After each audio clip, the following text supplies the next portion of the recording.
시청자 여러분 안녕하십니까? 뉴스 플러스 시작합니다.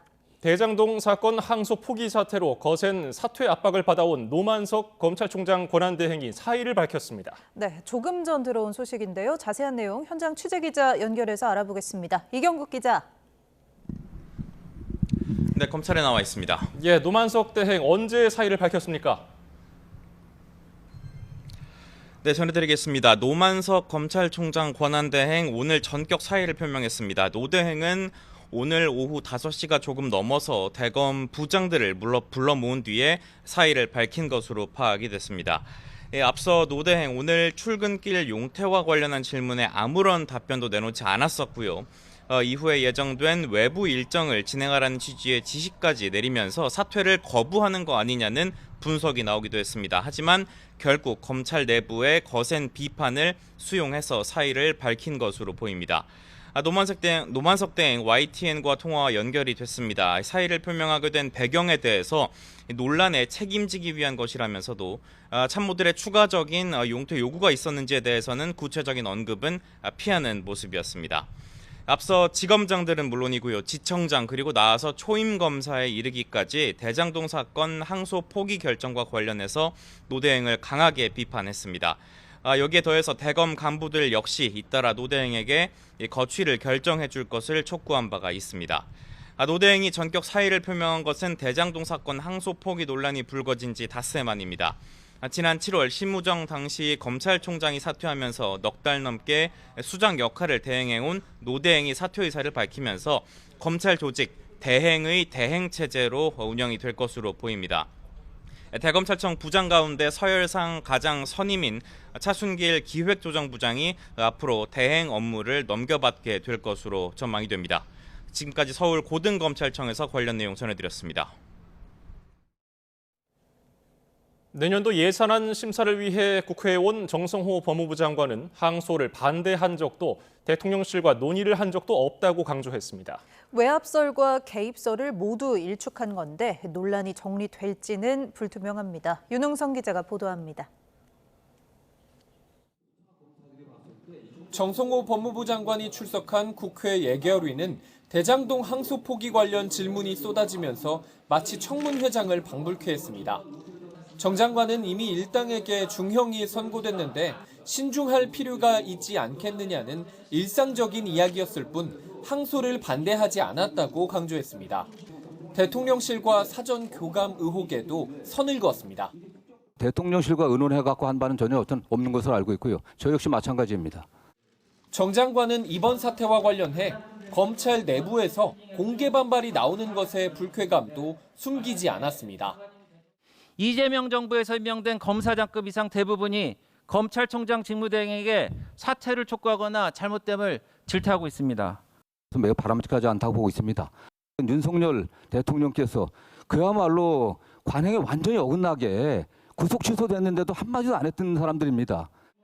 정 장관은 정치적 책임을 피하지 않겠다면서도 지난 정권의 정치 보복 수사 하나로 장관이 사퇴하는 건 바람직하지 않다며 그만둘 뜻이 없음을 분명히 했습니다. 민주당은 지원 사격에 나섰습니다. 검찰의 항소 포기 사례가 장관님 전에도 있었죠. 국민의힘의 당대표인 장동혁 의원에 관련해서도 공직선거법에서 1심에서 100% 무죄 판결이 났습니다. 그러나 항소하지 않았습니다. 정 장관은 검찰이 7,400억 원으로 산정한 대장동 사건 범죄 수익에 대해선 민사소송으로 환수될 수 있도록 최선을 다하겠다고 설명했습니다.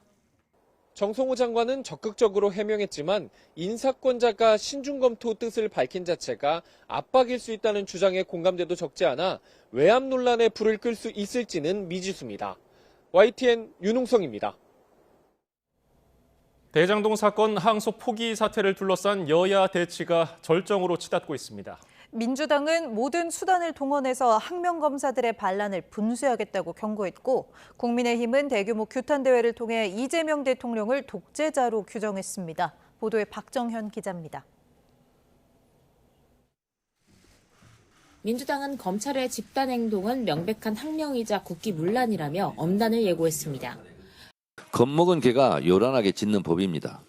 국정조사, 청문회, 특검 등 가능한 모든 수단을 동원해 그 과정에서 불법, 위법이 드러난 검사들에 대해 사법 처리하겠습니다. 검사징계법 폐지 논의에도 착수했습니다. 지금은 국회 탄핵 소추를 거쳐야만 가능한 검사 파면을 일반 공무원처럼 간소화하도록 법을 바꾸겠다는 겁니다. 정치 검사들의 반란을 분쇄할 것입니다. 항명 검사들은 국가공무원법에 따라 해임 또는 파면의 징계를 받도록 하겠습니다. 민주당은 정치검찰의 조작 기소를 파헤쳐 공소를 취소하고 책임을 물어야 한다며 대장동 검찰수사팀의 감찰도 법무부에 요청했습니다. 항소 포기, 외압 실체 특검하라!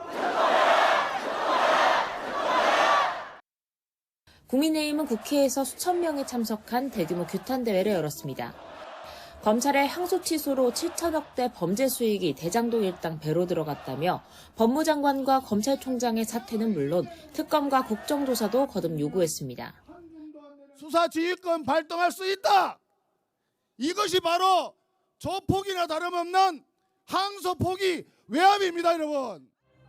국민의힘은 외압 정점은 대장동 판결문에 400번 넘게 등장한 이재명 대통령이고 항소 취소는 재판 취소를 위한 사전 정지 작업이라고 주장했습니다.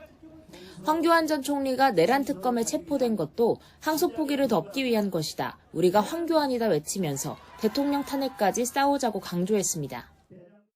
법 앞에 예외가 있다면 그것은 독재자입니다. 전쟁입니다. 우리가 황교안입니다. 뭉쳐서 싸웁시다. 항소 포기 사태를 두고 민주당은 검찰, 국민의힘은 대통령이라는 전혀 다른 표적을 겨누는 상황이라 여야 논의는 나날이 원심력만 더하고 있습니다. YTN 박정현입니다. 대장동 개발 비리 사건의 항소심 재판부가 바뀌었습니다. 서울고등법원은 오늘 대장동 사건의 재배당 사유가 있는 것이 확인돼 사건을 형사 6부로 재배당했다고 밝혔습니다. 법원은 사건이 기존에 배당됐던 형사 3부에서 재판부 구성원 1명이 피고인 남욱 변호사와 사법연수원 37기 동기라며 이를 이유로 재배당을 요청했다고 설명했습니다. 서울고법의 재배당 기준에 따르면 법관의 배우자나 이촌인의 친족이 변호인과 같은 법무법인에 근무하는 변호사라면 사건을 재배당하게 돼 있는데 피고인 본인이 법관과 연수원 동기인 경우도 여기에 따라서 조치가 이루어집니다. 김건희 씨가 통일교 측으로부터 받았다는 의혹이 제기됐지만 김 씨 측이 부인하고 있는 그라프 목걸이 실물이 법정에 등장했습니다. 김 씨 측은 보석신문에서 건강 문제를 들어 석방해달라고 호소했습니다. 조성호 기자의 보도입니다. 민중기 특별검사팀은 건진법사 전성배 씨 측으로부터 압수한 명품들을 법정에 들고 나왔습니다. 6천만 원 넘는다는 그라프 목걸이와 샤넬 가방 석점, 그리고 같은 브랜드 구두입니다. 김 씨가 통일교 측에서 현안 청탁과 함께 받았다고 의심되는 물건들입니다. 흰색 장갑을 끼고 검증을 마친 재판장은 직접 의견을 밝혔습니다. 흰색 가방과 구두는 사용감이 있고 목걸이는 고정된 상태는 아니었는데 사용했는지는 눈으로 확인하기 어렵다고 했습니다. 특검은 전 씨를 거쳐 김 씨에게 목걸이와 가방 2점이 전달된 걸로 보고 있습니다. 유경옥 전 대통령실 행정관을 통해 가방 2점은 다른 가방 3개와 구두 1켤레로 바꿔간 정황이 나왔습니다. 김 씨는 가방을 받았다고 최근 시인했습니다. 하지만 가액이 가장 비싼 목걸이를 받은 건 부인하고 있습니다. 김 씨 재판에 증인으로 나온 전 씨는 김 씨로부터 목걸이를 잘 받았다는 연락을 받았다며 진실되게 말했으면 좋겠다고 진술했습니다. 김 씨 측은 같은 날 진행된 보석신문에서 몇 차례 쓰러져 의식을 잃은 적이 있다며 석방해달라고 요청했습니다. 특히 윤석열 전 대통령을 언급하며 부부를 동시에 구속해 재판하는 게 가혹하다고 주장했습니다. 주거를 자택이나 병원에 한정하고 전자장치 부착 등 조건도 받아들이겠다고 호소했습니다. 그러나 특검팀은 사안의 중대성을 강조하면서 사건 관계자들과 진술을 모의해 허위 진술한 정황도 확인된다며 증거인멸 우려가 크다고 반박했습니다. YTN 조성호입니다. 민중기 특별검사팀이 김건희 씨에게 명품 가방을 건넨 의혹을 받는 김기현 의원의 아내를 입건했습니다. 특검 관계자는 오늘 기자들과 만나 김 의원 아내가 청탁금지법 위반 혐의 피의자 신분으로 입건된 상태라고 밝혔습니다. 다만 아직 김 의원 아내에 대한 소환을 조율하고 있는 상태는 아니라고 덧붙였습니다. 특검은 김 씨가 재작년 국민의힘 당대표 선거에서 김기현 의원이 당선되도록 지원한 대가로 김 의원의 아내에게 명품 브랜드 로저 비비의 가방을 받은 것이 아닌지 의심하고 있습니다. 도이치모터스 주가 조작 공범으로 김건희 씨와도 친분이 있는 것으로 전해진 남성을 특검이 지명수배했습니다. 김건희 특검은 도이치모터스 주가 조작 공범으로 현재 도주 중인 피의자 이모 씨에 대해서 체포영장을 발부받아 지명수배했다고 밝혔습니다. 특검은 이와 함께 경찰 국가수사본부에 공조를 요청했다고 설명했습니다. 이 씨는 김건희 씨 증권 계좌를 맡았던 인물 가운데 하나로 전해졌는데 특검이 이 씨에 대한 압수수색 당시 도주한 것으로 알려졌습니다. 법원이 한덕수 전 국무총리의 내란 혐의 재판에 증인으로 채택됐는데도 나오지 않은 윤석열 전 대통령과 김용현 전 국방부 장관에게 구인장을 발부했습니다. 서울중앙지방법원은 오늘 한 전 총리의 내란 우두머리 방조 등 혐의 8차 공판기일을 열었습니다. 오늘 재판은 윤석열 전 대통령과 김 전 장관에 대한 증인 신문이 예정돼 있었지만 두 사람 모두 불출석 사유서를 내고 나오지 않았습니다. 재판부는 이들이 주장한 불출석 사유가 타당하지 않다며 두 사람에게 과태료 500만 원을 각각 부과하고 구인영장을 발부해 오는 19일 모두 강제 구인하겠다고 말했습니다. 천대엽 법원행정처장은 윤석열 전 대통령 내란 수괴 혐의 1심 재판과 관련해서 해당 재판부가 인사 이동 전에 반드시 처리한다는 입장을 누누이 밝혔고 자신도 그렇게 믿고 지켜보고 있다고 밝혔습니다. 천 처장은 오늘 국회 예산결산특별위원회 전체 회의에서 지기현 판사가 재판을 지연시키며 내란 수괴에 시간을 벌어주고 있다는 민주당 황정화 의원의 비판에 이같이 답변했습니다. 이어서 관련 재판은 국민을 위해서라도 헌법과 법률에 따라 신속하게 지연된 정의가 되지 않도록 이루어져야 한다는 점에 대해서는 모든 법관이 공감할 거라고 강조했습니다. 내란 특검이 내란 선동 혐의를 받는 황교안 전 총리를 오늘 자택에서 전격 체포했습니다. 황 전 총리는 계엄 당시 우원식 국회의장과 한동훈 전 국민의힘 대표를 체포하라는 글을 올린 혐의를 받는데 특검 조사에서는 진술을 거부한 것으로 파악됐습니다. 권준수 기자입니다. 황교안 전 국무총리가 서울 용산구에 있는 자택에서 나와 차량에 올라탑니다. 내란 선동 혐의로 특검에 체포된 뒤 압송되는 모습입니다. 특검 사무실에 도착한 황 전 총리는 체포에 강하게 반발했습니다. 저는 아무리 봐도 내란 자체가 없었습니다. 내란죄가 있어야 선동을 하는 거예요.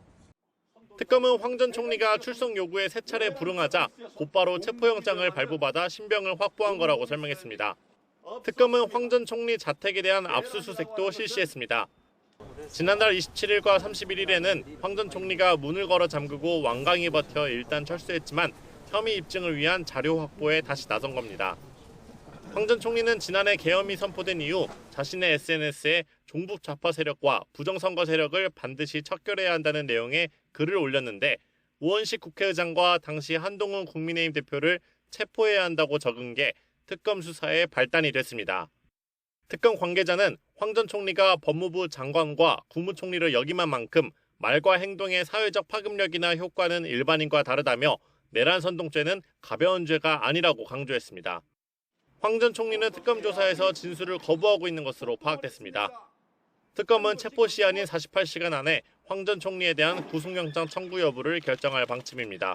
YTN 권준수입니다. 울산 화력발전소 붕괴 사고로 파묻힌 매몰자 7명 중 5명의 시신이 수습됐습니다. 아직 2명이 잔해 속에 남아있는데요. 작업을 방해했던 주변 타워가 발파 해체되면서 구조 작업의 속도가 붙고 있습니다. 현장 취재기자 연결해서 더 자세한 내용 들어보겠습니다. 김근우 기자. 네, 울산 화력발전소 붕괴 사고 현장 앞입니다. 예, 현재 수색 구조 작업 상황 어떻게 진행되고 있습니까? 네, 오늘 하루 종일 작업이 이뤄졌는데 날이 벌써 어두워졌음에도 아직까지 가족들이 애타게 기다리고 있는 시신 수습이나 구조 소식은 들려오지가 않고 있습니다. 하지만 24시간 이 소방에서 계속해서 작업을 하고 있기 때문에 어젯밤 또 오늘 새벽처럼 이 해가 져 있는 동안에 이 매몰자가 수습될 가능성도 배제할 수는 없는 상황입니다. 지금도 제 뒤쪽으로 보시면 노란색 큰 크레인이 서 있는 모습을 보실 수가 있는데 이 구조대원들이 무너진 잔해 안에서 수색 작업을 진행하는 동안 구조물이 추가로 붕괴하지 않도록 잡아주는 역할을 하고 있습니다. 오늘 새벽 5시 20분쯤 60대 이모 씨가 수습된 이후로 매몰자가 추가로 구조됐다는 소식은 아직 들려오지 않고 있습니다. 마지막으로 수습된 이 씨는 위치를 알 수 없는 상태였는데 어젯밤 10시 10분쯤 먼저 발견된 60대 김모 씨의 시신을 수습하다가 근처에서 발견돼 수습됐습니다. 아직 구조되지 않은 매몰자는 2명인데 1명은 위치가 파악됐고 나머지 1명은 아직 실종 상태입니다. 늦어졌던 구조 작업, 타워 4호기와 6호기 발파 해체와 함께 속도가 붙었습니다. 작은 충격에도 무너질 수 있는 상태에서 구조대 안전 우려가 컸던 탓에 발파와 해체가 먼저 진행됐는데요. 소방은 해체 이후 어느 정도 안전이 확보된 것으로 보고 중장비와 인력을 투입했습니다. 오늘 현장에 구조대원 70여 명, 또 민간 해체 전문가 40여 명이 조를 짜서 교대로 투입됐는데요. 앞서 보여드린 크레인은 물론 빔커터 등 해체에 필요한 전문 중장비도 동원됐습니다. 무너진 타워 상부를 고정한 뒤 안전성이 확보되면 구조물을 자르고 들어가는 방식입니다. 사고수습본부는 구조대원들이 밀폐된 공간에서 작업해 오염된 공기에 노출될 우려가 있다며 심리 지원과 특수검진 등을 지원하기로 했습니다. 또 피해자 가족들에 대해서도 관계기관이 협력해 의료 지원 등을 진행합니다. 지금까지 울산 화력발전소 붕괴 사고 현장에서 YTN 김근우입니다. 지난 5월 경기 시흥에서 2명을 살해하고 2명을 살해하려 한 혐의로 재판에 넘겨진 중국인 차철남이 1심에서 무기징역을 선고받았습니다. 재판부는 차철남이 죄책감을 느끼지 못하고 오히려 과시하는 태도를 보였다며 사회 보호를 위해 격리할 필요가 있다고 밝혔습니다. 김희영 기자가 보도합니다. 지난 5월 50대 중국인 형제를 둔기로 살해하고 이틀 뒤 편의점주와 집주인을 흉기로 살해하려다 미수에 그친 차철남. 차철남은 범행을 저지른 뒤 도주했다가 공개 수배 끝에 붙잡혀 구속 상태로 재판을 받아왔습니다. 범행 계획하셨습니까? 피해자들께 할 말 없습니까? 아유, 참 마음이 아프네요. 1심 재판부는 살인과 살인 미수 혐의를 받는 차철남에게 무기징역을 선고했습니다.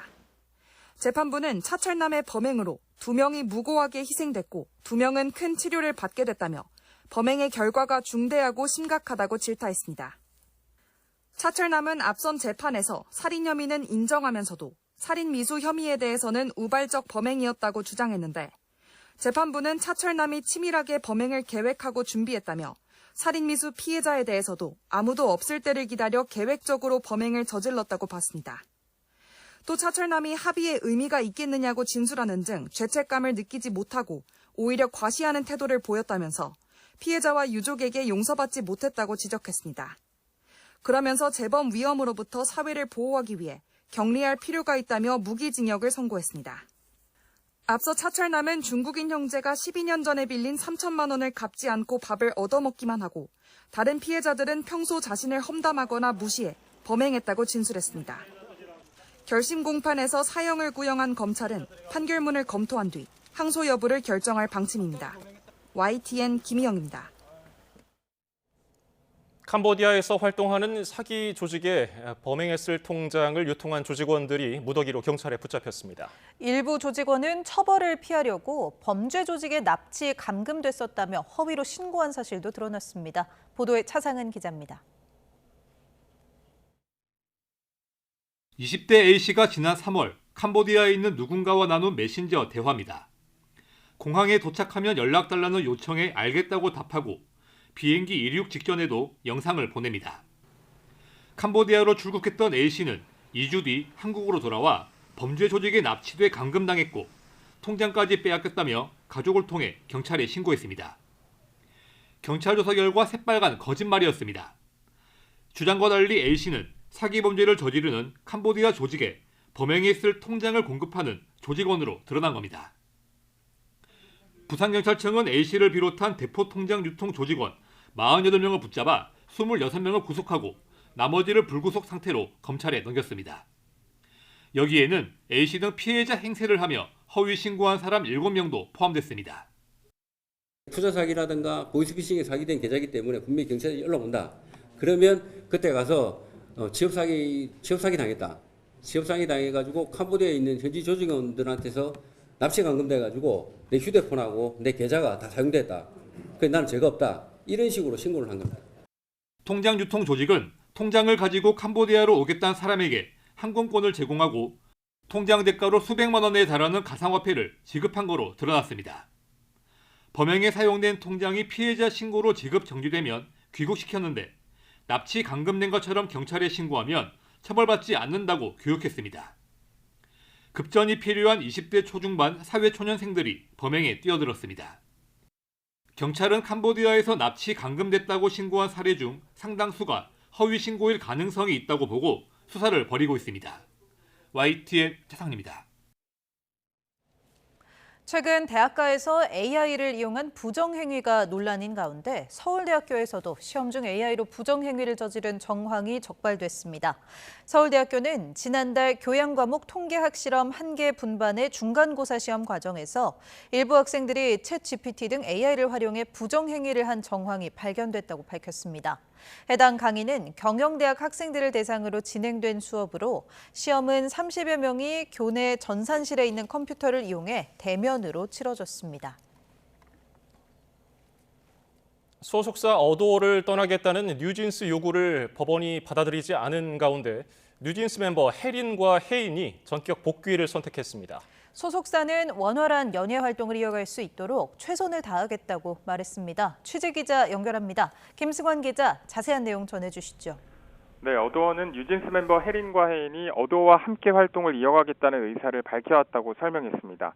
두 멤버는 가족들과 함께 심사숙고하고 회사와 충분한 논의를 거친 끝에 법원의 판결을 존중하고 전속계약을 준수하겠다는 결정을 내렸다는 건데요. 뉴진스 멤버는 모두 5명입니다. 이 가운데 2명이 소속사 복귀를 결정했습니다. 나머지 민지, 한이, 다니엘은 여전히 소속사와 함께하겠다는 의사를 전하진 않았습니다. 현재 멤버들은 광고 계약도 모두 종료된 상태로 개인 시간을 보내고 있습니다. 어도어로 복귀하게 된 혜린과 혜인이 어떤 형태로 활동하게 될지는 아직 알려지지 않았습니다. 또 5멤버가 끈끈하게 한 목소리를 내었던 만큼 이번 결정이 나머지 멤버에 어떤 영향을 줄지도 관심입니다. 어도어는 혜린과 혜인이 원활한 연애 활동을 이어갈 수 있도록 최선을 다하겠다고 설명했습니다. 지난해 뉴진스는 어도어와 계약 해지를 전격 선언했습니다. 회사가 민희진 전 대표를 해임하는 등 전속계약 중대 의무를 위반했고 신뢰관계가 파탄난 이유를 들었습니다. 하지만 법원은 뉴진스의 주장을 받아들이지 않았습니다. 민희진 전 대표 해임에 대해서 계약서 어디에도 민 전 대표의 역할이 핵심이라고 명시돼 있지 않다고 밝혔는데 또 이로 인해서 뉴진스의 매니지먼트 업무에 공백이 생겼다고 보기 어렵다고 판단했습니다. 아울러 멤버들 주장처럼 계약 당사자 간 신뢰가 깨졌다고 볼 근거도 부족하다고 했습니다. 당사자 간 법적 분쟁에서 발생한 갈등이나 신뢰 악화는 계약 해지 사유가 될 수 없다고 판단한 겁니다. 지금까지 문화산업부에서 YTN 김승환입니다. 지난주 1,460원을 넘었던 원달러 환율이 오늘 1,470원까지 오르면서 우리 금융시장에 긴장감이 감돌았습니다. 이렇게 환율이 상승하면 수입 물가를 자극해 기업과 가계에 부담을 주고 또 우리 증시의 큰손인 외국인 투자자 수급에도 부정적 영향을 미칠 수밖에 없습니다. 류환홍 기자가 보도합니다. 서울 외환시장에서 장중 1,470원을 찍었던 원달러 환율이 오후 3시 반 기준으로 1,465원까지 내려왔습니다. 하루 만에 환율이 10원 이상 오르면서 외환시장에는 종일 긴장감이 흘렀습니다. 원달러 환율이 1,470원까지 오른 것은 미중 무역 갈등 고조로 1,487원까지 올랐던 지난 4월 9일 이후 7개월여 만입니다. 환율은 지난 7일 1,460원을 넘었고 3거래일 만에 다시 1,470원까지 오르는 놀라운 기세를 보였습니다. 다음 달 미국 기준금리 인하 여부가 불투명해진 상황에서 미 연방정부 셧다운 해제가 임박하면서 달러화는 최근 강세를 띠고 있습니다. 셧다운 해제로 미국 경기가 좋아질 것이란 기대감에 대미 투자가 늘어난 영향이지만 우리 경제에는 고환율이 부담될 수밖에 없습니다. 일단 국내 내수 기업과 가계 부분의 전반적인 구매력을 저하시킬 수 있는 요인이 될 수 있고요. 국내에 투자했던 외국인 투자자들이 국내 시장에서 이탈할 수 있는 빌미를 제공해 줄 수도 있을 것 같습니다. 환율이 1,470원까지 오르면서 코스피 시장에서 7거래일 만에 순매수로 돌아온 외국인 투자자들은 다시 순매도로 전환했습니다. 외국인 순매도 속에서도 기관의 9천억 원 순매수에 힘입어 코스피는 1% 오른 4,150으로 장을 마쳤습니다. 간밤 뉴욕 증시 기술주 하락에 반도체 투톱 삼성전자와 SK하이닉스는 모두 소폭 하락했습니다. 코스닥은 외국인과 기관의 동반 순매수 속에 1.5% 오른 906으로 마감하며 강세를 보였습니다. YTN 유환홍입니다. 역대 최장 기간 이어지고 있는 미국 연방정부 일시 업무 중지, 셧다운 사태가 이르면 내일 미 하원 표결 등을 거쳐서 끝날 것으로 보입니다. 다만 항공편 운항과 저소득층 식품 지원 등은 정상화까지 시간이 더 걸릴 거라는 전망입니다. 워싱턴에서 신윤정 특파원이 보도합니다. 지난달 1일부터 이어진 셧다운 42일째, 셧다운 종료를 앞둔 트럼프 미국 대통령은 아주 큰 승리를 거뒀다고 만족감을 드러냈습니다. And congratulations to you and to John and to everybody on a very big victory. We're opening up our country. Should have never been closed. 미 상원의 임시 예산안 가결에 이어 이르면 내일 미 하원에서 투표가 이뤄질 예정인데 민주당 지도부는 반대 입장을 분명히 했습니다. 이번 셧다운의 쟁점이었던 건강보험 개혁법, 일명 오바마 케어 보조금 지급 연장에 대한 명확한 보장이 없으면 의료보험 위기를 해결할 수 없다는 겁니다. But we have a responsibility to make sure that we extend the Affordable Care Act tax credits so that tens of millions of Americans don't experience dramatically increased health care costs. 그러나 여당인 공화당이 하원 과반을 차지하고 있는 만큼 통과가 예상되고 통과 직후 트럼프 대통령의 서명도 이뤄질 것으로 보입니다. 다만 항공편 운항 등 각종 불편이 곧바로 정상화될지는 불투명한 상황입니다.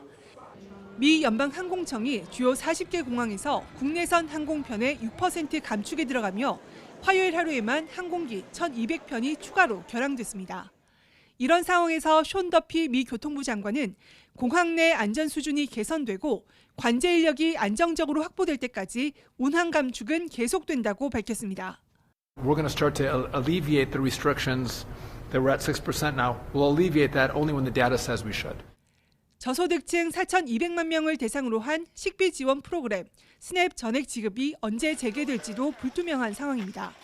트럼프 행정부는 셧다운이 완전히 해제될 때까지 프로그램 운영 중단을 유지해달라고 대법원에 다시 요청하는 등 지원을 미루고 있습니다. 셧다운이 끝난 뒤에도 오바마 케어 연장 등 장기적인 예산 갈등은 남아있는 만큼 불확실성이 완전히 끝났다고 보긴 어렵다는 평가가 나오고 있습니다.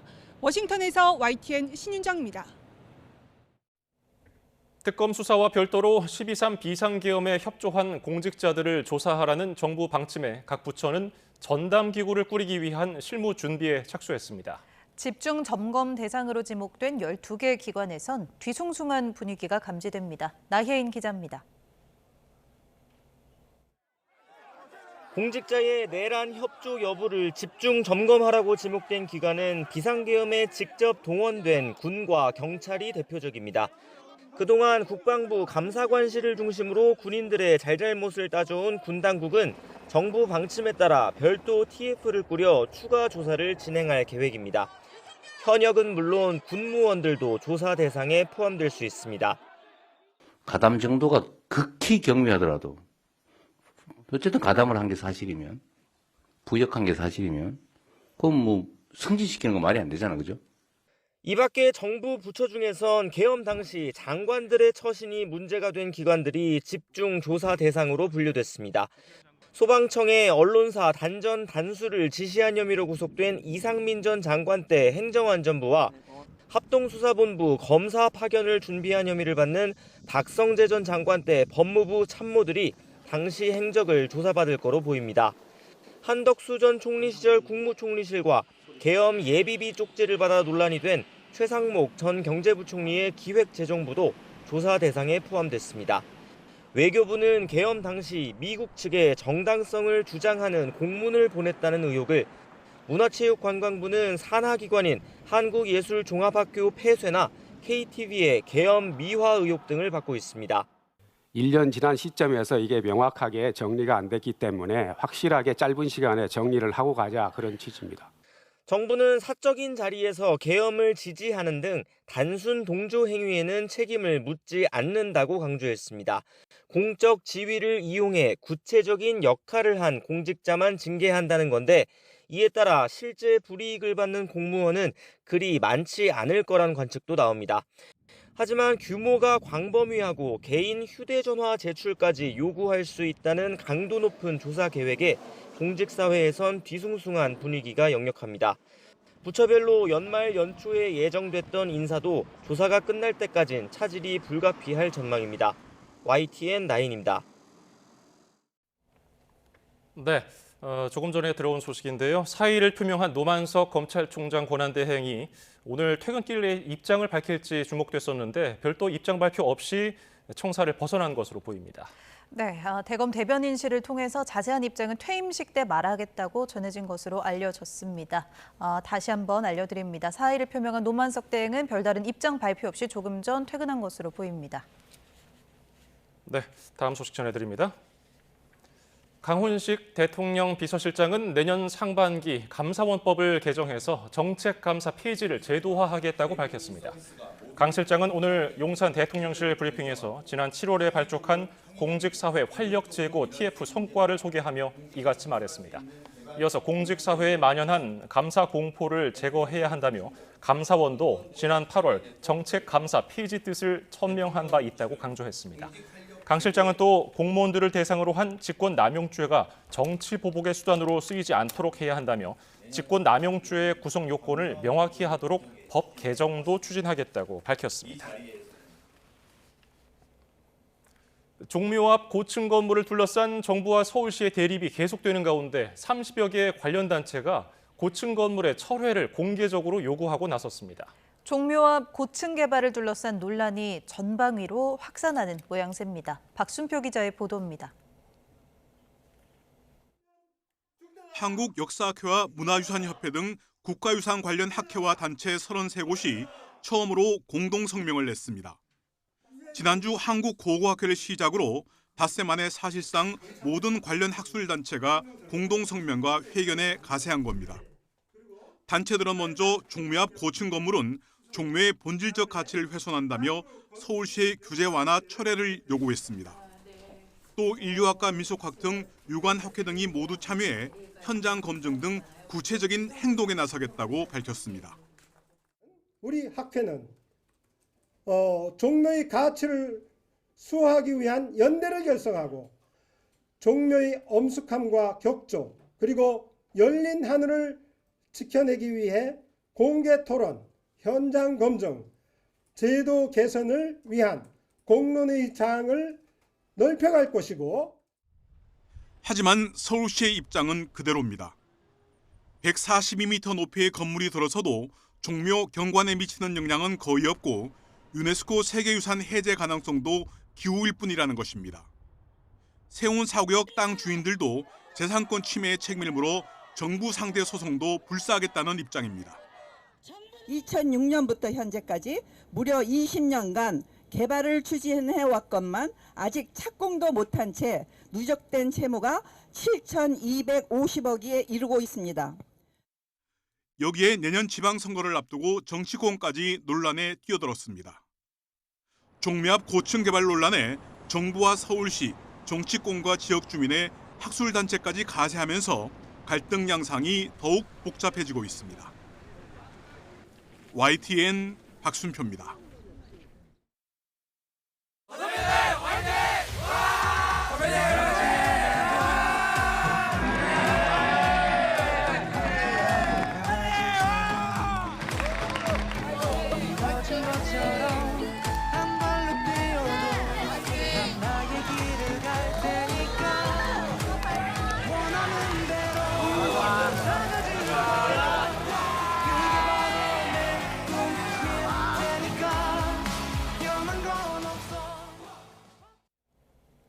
네, 2026학년도 대학 수학 능력 시험이 드디어 내일 치러집니다.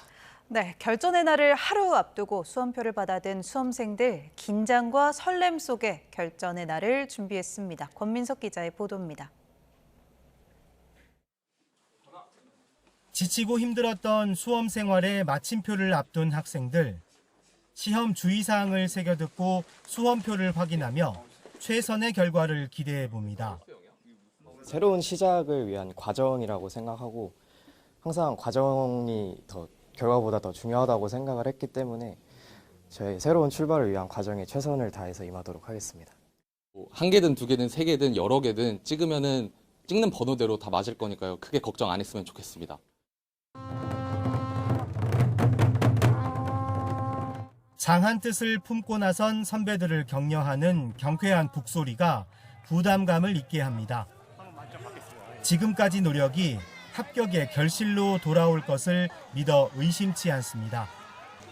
너무 힘들어가지고 막 코피 터지고 막 요로결석 걸리고 막 이랬거든요. 그리고 막 그래가지고 응급실도 간 적 있는데 이런 게 제 피와 살이 돼가지고 내일 결과로 나타날 거라고 생각합니다. 수능 하루 전날 수험생들은 시험 장소도 미리 방문해 고사장을 살펴보며 마지막 준비를 마쳤습니다. 시험장에 갈 땐 수험표와 사진이 있는 신분증을 꼭 챙겨야 하고 모바일 신분증은 인정되지 않습니다. 스마트폰과 태블릿 PC 등 전자기기는 집에 두고 가거나 시험 전에 반드시 감독관에게 제출해야 합니다. 모든 수험생은 필수 과목인 4교시 한국사 시험에 반드시 응시해야 하고 사회, 과학탐구 영역은 본인이 선택한 과목 순서에 맞게 풀어야 합니다. 1교시 응시 여부와 관계없이 수험생은 아침 8시 10분까지는 고사장에 입실해야 합니다. 피치 못할 사정으로 늦는 경우 각 지역 경찰 등이 도움을 줄 수 있습니다. 전국 1310개 시험장에서 수능을 보는 응시자는 2007년생 황금돼지띠 고3을 비롯해 55만 4천여 명, 2019년 이후 7년 만에 최다로 더욱 치열한 대입 경쟁이 펼쳐질 예정입니다.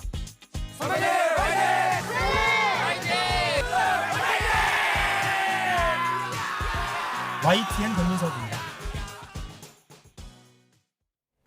내일 수능 영어 듣기 평가 시간에 수험생들이 집중할 수 있도록 전국 하늘길이 잠시 멈춥니다.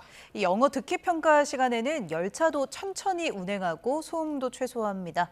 이어서 최두희 기자입니다. 내일 영어 듣기 평가 전후 5분을 포함한 오후 1시 5분부터 오후 1시 40분까지 35분간 항공기 이착륙이 전면 통제됩니다. 수험생들이 소음 걱정 없이 시험에 집중할 수 있도록 하기 위한 조치입니다. 비상, 긴급 항공기를 제외한 모든 항공기 이륙이 금지되고 비행 중인 항공기는 3km 이상 상공에서 대기해야 합니다. 국제선 65편을 포함해 140편 운항 시간이 조정되는데 드론과 초경량 비행장치 운항도 금지됩니다.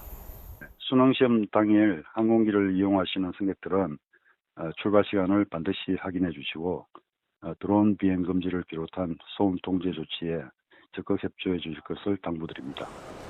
철도 운영사인 코레일과 SR도 내일 새벽부터 비상운행 체계에 돌입합니다. 새벽 5시부터 특별수송대책본부를 운영하는 코레일은 첫 열차부터 시험장 입시 시간까지 정시에 운행될 수 있도록 전국 열차를 점검합니다. 기관사들은 영어 듣기 평가 시간대에 천천히 운행하고 경적 사용을 자제하도록 지침을 전달받게 됩니다. 코레일 수송대책본부는 대학별 논술고사를 대비해 오는 30일까지 연장 운영할 예정입니다. SR도 새벽 5시부터 특별수송대책본부를 운영하고 영어 듣기 평가 시간대 동안 열차를 서행 운전해 소음 발생을 방지하기로 했습니다. 이와 함께 SRT 승차권을 미리 구매하지 못했거나 잃어버린 수험생이 수험표를 제시하면 부가 운임 없이 열차를 이용하도록 조치했습니다. YTN 최두입니다. 지난해에 이어서 올해 수능일에도 예년 기온을 웃돌면서 비교적 온화한 날씨가 예상됩니다. 다만 시험장으로 향하는 이른 아침에는 다소 쌀쌀하겠고 미세먼지가 짙어질 가능성이 있어 대비가 필요합니다. 정혜윤 기자의 보도입니다. 역대 가장 따뜻한 수능일로 기록된 지난해 11월 14일. 아침 기온이 역대 수능일 중 가장 높은 13도 선까지 치솟은 탓에 반소매 차림의 수험생까지 있었습니다. 하지만 올해 수능일 아침은 이와 달리 다소 쌀쌀한 날씨가 예상됩니다. 예년보다 기온이 높아 온화하겠지만 아침에는 내륙 기온이 5도 안팎에 머물고 일교차도 10도 이상 크게 날 것으로 보여 수험생들은 두꺼운 옷 한 벌보다 얇은 옷 여러 벌을 겹쳐 입는 게 효과적입니다. 기온의 일교차가 크기 때문에 건강관리 수험생분들은 유의하셔야겠고 아침에는 좀 쌀쌀하기 때문에 두터운 옷을 입고 낮에는 특히 실내에서는 햇볕이 강하기 때문에 기온이 더욱더 올라갈 수 있기 때문에 겹겹이 옷을 입어서 좀 벗을 수 있도록 준비를 하셔야겠습니다. 아침에는 안개와 오염물질이 뒤엉켜 수도권 등 중서부와 호남 지방은 미세먼지 농도가 일시적으로 나쁨 수준까지 오를 가능성이 있습니다. 호흡기가 예민한 수험생들은 미리 미세먼지용 마스크를 챙겨 시험장으로 이동해야 합니다. 또 제주도 부근 남해상에서는 수능일 이후까지 특보 수준의 높은 물결이 일 수 있어 섬 지역 수험생들이 바닷길을 이용한다면 대비가 필요합니다. YTN 정혜윤입니다. 서울 시내버스 노사가 수능일인 내일 추가 교섭에 나섭니다. 노사는 내일 오전 10시 10분 서울 송파구 교통회관에서 올해 임금 단체 협약 협상을 다시 진행합니다. 그동안 진행한 협상에서는 별다른 진전을 거두지 못해 노조가 수능을 앞두고 파업 가능성까지 꺼내들었지만 추가 교섭에 나서기로 하면서 수능 교통 대란은 피하게 됐습니다. 네, 최근 캠핑을 즐기는 사람이 늘고 있는데요. 그런데 캠핑에서 쓰는 조리용 연료 일부 제품에서 인체에 유해한 성분이 검출됐습니다.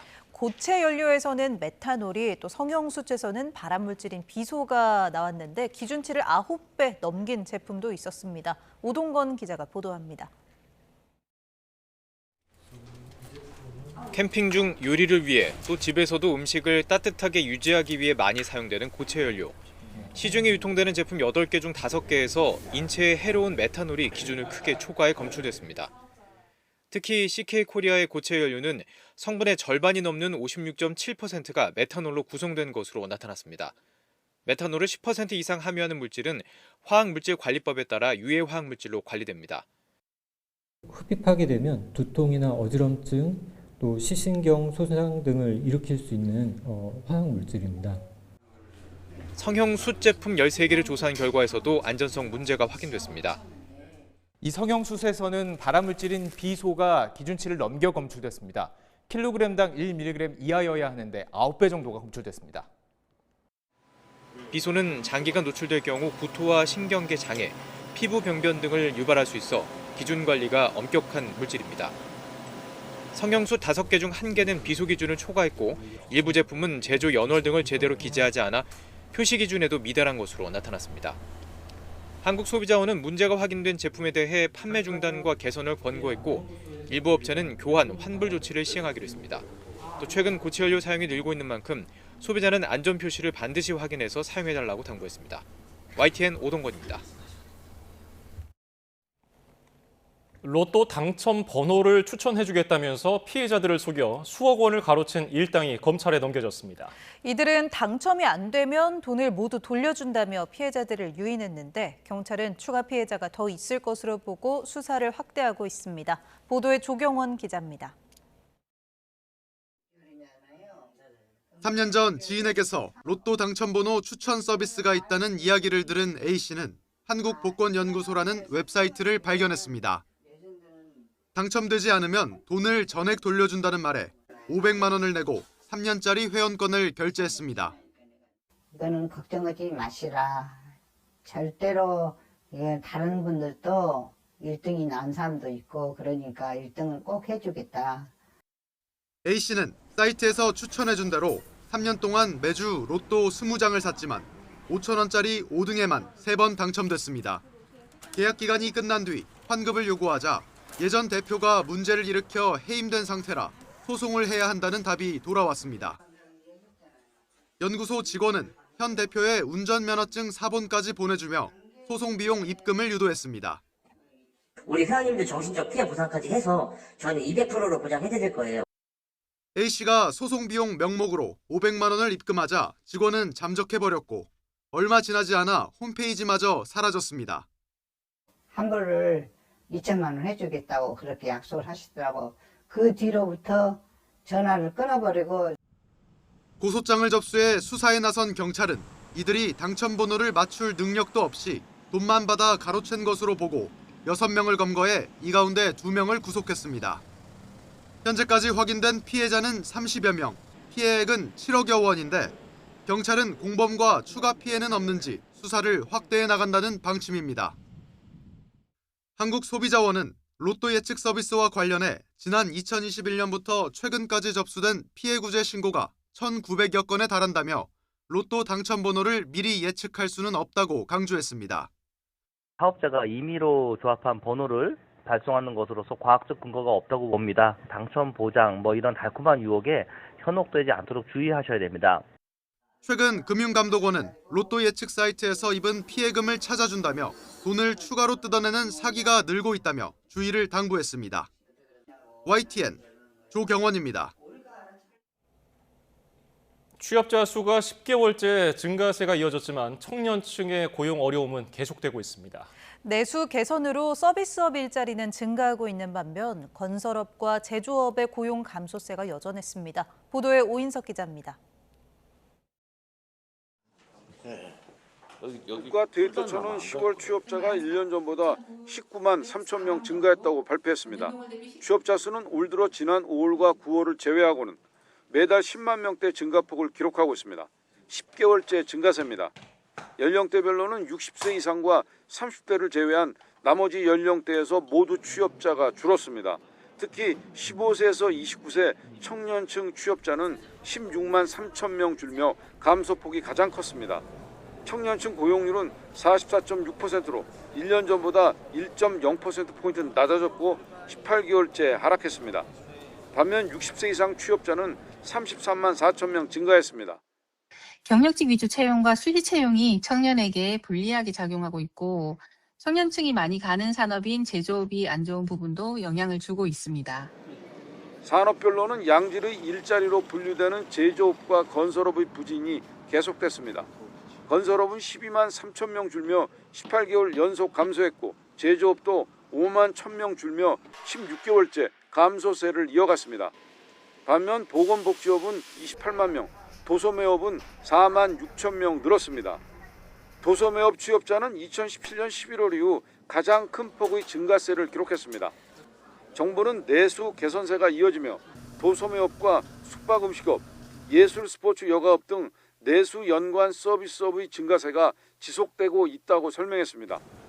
구직 활동도 일도 하지 않는 쉬어쓰 인구는 258만 명으로 13만 5천 명 늘었습니다. 청년층 쉬어쓰면 40만 9천 명으로 9천 명 줄었지만 30대는 2만 4천 명 늘어난 33만 4천 명으로 통계 작성 이래 최대치를 기록했습니다. 정부는 기업과 협업해 청년 일 경험과 현장 중심 직업훈련 등 지원을 강화하고 구직과 재직 과정의 어려움 해소, 쉬어쓰m 청년을 대상으로 체계적인 지원 체계를 구축할 계획이라고 밝혔습니다. YTN 오인성입니다. 15 부동산 대책 이후 임대차 시장이 불안정해졌다는 지적과 관련해서 국토교가 전세값 변동폭이 크지 않고 서울 전세 매물은 오히려 증가하는 추세라고 반박했습니다. 국토교통부는 오늘 기자간담회를 열고 최근 부동산 대책 이후 매매 가격 대비 전세 가격은 전반적으로 변동폭이 크지 않은 상황이며 토지거래 허가구역 지정 영향도 확인되지 않았다고 밝혔습니다. 부동산원 통계를 보면 서울 전세값 변동률은 10월 셋째 주 0.13%에서 넷째 주 0.14%, 11월 첫째 주에는 0.15%로 상승했습니다. 국토부는 일각에서 서울 전세 매물 급감 우려를 제기했지만 지난 8월부터 다시 증가하는 추세라고 반박했습니다. 이억원 금융위원장은 주택 관련 대출 규제가 강화된 사이 신용대출 규모가 늘어난 것을 두고 전체 가계부채 건전성에 위협을 주는 정도는 아니라고 밝혔습니다. 이 위원장은 서울 정부청사에서 기자간담회를 열고 지난달 주택담보대출은 줄어드는 사이 신용대출은 1조 원 정도 증가했다며 이같이 말했습니다. 그럼에도 신용대출이 전체적인 가계 부채의 증가를 이끌거나 건전성에 위협을 줄 정도는 아니지만 잘 살펴보도록 하겠다고 덧붙였습니다.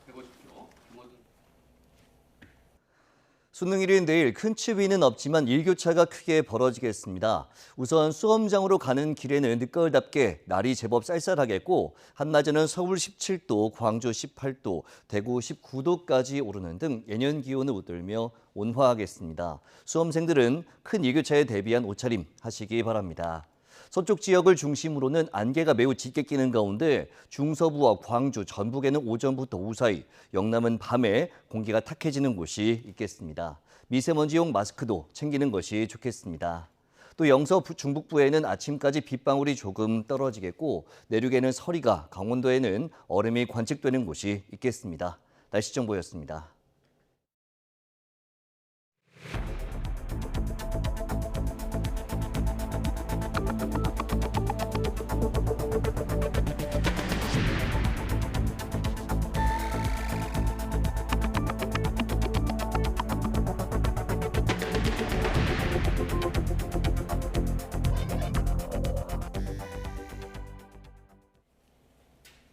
대장동 사건 항소 포기 결정과 관련해서 거센 사퇴 압박을 받아온 노만석 검찰총장 권한대행이 오늘 사의를 밝혔습니다. 노대행은 논란에 책임지기 위한 결정이라고 밝혔는데요. 자세한 내용 취재기자 연결해서 알아보겠습니다. 이경국 기자. 네, 검찰에 나와 있습니다. 예, 노대행 언제 사의 밝혔습니까? 네, 노만석 검찰총장 권한대행 오늘 오후 5시가 조금 넘어서 사의를 밝힌 것으로 파악이 됐습니다. 대검찰청 부장들을 불러 모은 뒤에 사퇴 의사를 전한 것으로 확인이 됐습니다. 대검찰청 대변인실도 언론 공지를 통해서 사의 표명 사실을 확인해줬고요. 노대행이 자세한 입장은 퇴임식 때 밝힐 예정이라고도 설명을 했습니다.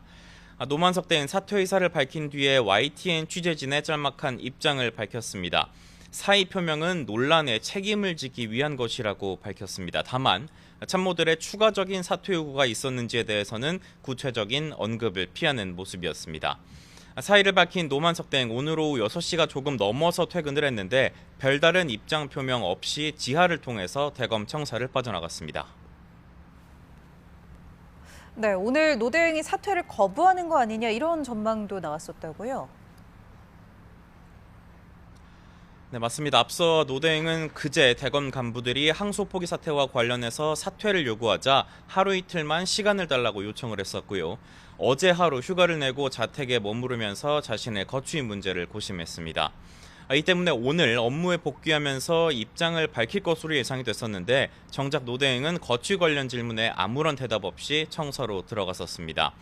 그리고 이후에 부속실을 통해서 예정된 외부 일정들을 그대로 진행하라는 지시를 대검 각 부서에 전달한 것으로 확인까지 되면서 사퇴를 거부하는 거 아니냐는 전망이 나오기도 했습니다. 하지만 이번 사태를 두고 검찰 안팎에서 제기된 거센 비판을 결국 수용해 사의를 밝힌 것으로 보입니다. 네, 이번에 논란이 된 대장동 사건은 어떤 내용이었습니까? 네, 지난달 31일 대장동 개발 비리 사건의 1심 선고가 있었습니다. 화천대유 대주주 김만배 씨 등 민간업자들 그리고 유동규 전 성남도시개발공사 본부장 등이 피고인인 재판이었습니다. 이들은 대장동 개발 사업을 통해서 7,886억 원의 부당이득을 얻고 성남도시개발공사에 4,895억 원의 손해를 끼친 혐의 등으로 재판에 넘겨졌습니다. 피고인들 모두 실형을 선고받고 법정 구속까지 됐지만 추징 액수에 있어서는 검찰 구형보다 훨씬 낮은 액수만 인정이 됐습니다. 검찰은 범죄 수익 전체인 7,886억 원 추징을 구형했지만 1심 재판부는 473억 원가량의 추징만을 선고했습니다. 네, 이렇게 정리해 주셨는데 그런데 검찰이 이제 이에 대해서 항소를 하지 않으면서 이번 논란이 불거진 거죠. 네, 그렇습니다. 형사사건은 7일 안에 일주일 안에 항소를 해야 합니다. 1심 선고 이후에 김만배 씨 등 피고인들은 판결에 항소를 했는데 정작 검찰이 항소하지 않은 겁니다. 항소 시한이 지난 뒤에야 대장동 사건 수사팀과 공판팀이 언론에 입장을 밝혔고요. 본격적인 논란이 불거지기 시작했습니다. 수사팀과 공판팀은 시한 만료가 임박한 시점에 상부로부터 항소 금지 지시를 받아서 항소할 수 없었다고 밝혔습니다. 검찰의 항소 포기로 불이익 변경 금지 원칙에 따라서 2심에서는 1심에서 선고된 형량보다 무거운 형이 선고될 수 없게 됐고요. 이에 항소 포기 결정 과정을 밝히라는 검찰 내부의 반발이 들끓었습니다. 그런데 노만석 검찰총장 권한대행이 법무부 의견을 참고해서 항소 포기를 결정했다고 밝히면서 논란에 본격적으로 불이 붙었습니다. 네, 그런데 이후 법무부와 노대행 서로 책임을 미루는 듯한 모습을 보였죠? 맞습니다. 노대행은 논란이 불거진 뒤인 그제 대검 연구관들과 면담을 하는 자리에서 자신이 용산과 법무부의 의견을 고려했어야 했다고 말했습니다. 검찰개혁 과정에서 여러 현안이 발생할 거로 예상되는 만큼 법무부의 입장을 받아들일 수밖에 없었다는 취지로 풀이가 됐습니다. 하지만 정성호 법무부 장관은 자신은 항소 여부를 신중하게 판단하라는 의견을 전달했을 뿐이라고 선을 그었고요. 법무부 관계자는 신중하게 판단하라는 의견을 전한 것은 교섭 과정, 그러니까 조율하는 과정에 불과했다고 강조하기도 했습니다. 양쪽이 사실상 항소 포기의 최종적인 책임을 미루는 가운데 비판은 계속됐습니다. 노대행을 상대로는 납득되지 않는 설명이다, 검찰 구성원을 설득할 수 있을지 의문이다라는 지적이 이어졌고요. 법무부를 상대로는 개별 사건에 대한 의견을 밝히는 데 있어서 더욱 신중했어야 한다는 질책이 이어졌습니다. 네, 결국 노만석 대행이 이렇게 사의를 밝혔습니다. 이제 검찰 조직이 어떻게 운영될 예정입니까? 네, 노대행이 전격 사의를 표명한 것은 방금 설명드린 대장동 사건 항소 포기 논란이 불거진 지 닷새 만입니다. 앞서 지난 7월 심우정 당시 검찰총장이 사퇴하면서 넉 달 넘게 수장 역할을 대행해온 노만석 대행이 사퇴 의사를 밝히면서 검찰 조직은 이제 대행의 대행 체제로 운영될 것으로 보입니다. 대검찰청 부장 가운데 서열상 선임인 차순길 기획조정부장이 대행 업무를 넘겨받게 될 것으로 전망이 됩니다. 지금까지 서울 고등검찰청에서 전해드렸습니다.